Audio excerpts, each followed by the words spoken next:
नाम है कि हम अंग्रेजों के गुलाम हैं।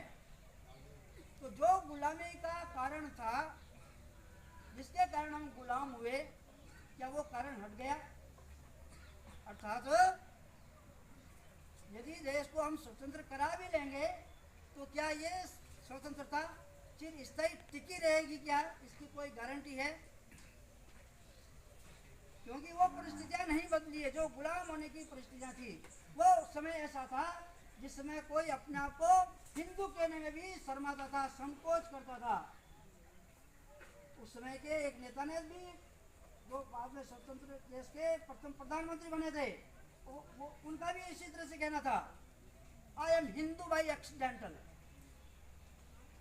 ऐसी स्थिति तब देश को अंग्रेजों से आजाद कराने के बाद भी देश मजबूत बना रहेगा क्या?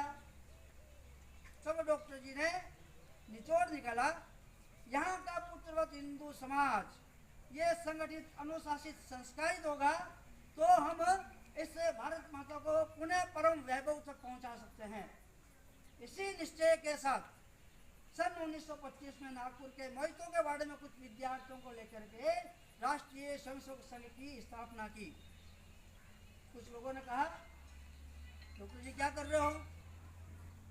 बोले हिंदू समाज का संगठन करने का काम कर रहा हूँ। लोग हंसते थे, आओ हिंदू समाज का संगठन करने का काम।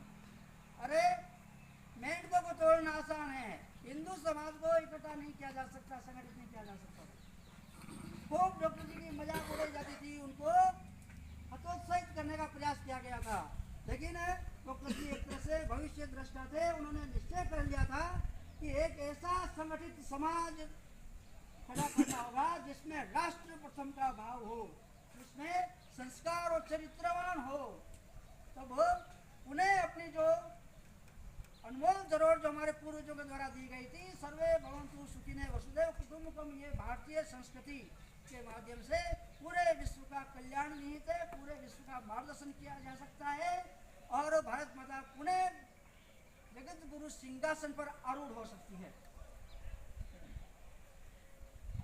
राष्ट्रीय स्वयंसेवक संघ की स्थापना के बाद भी देश को स्वतंत्र कराने के लिए जितनी भी गतिविधियां चलती थी उसमें स्वयंसेवक बढ़ चढ़ करके भाग लेते थे। 1930 में गांधी जी के द्वारा नमक सत्याग्रह चलाया गया था।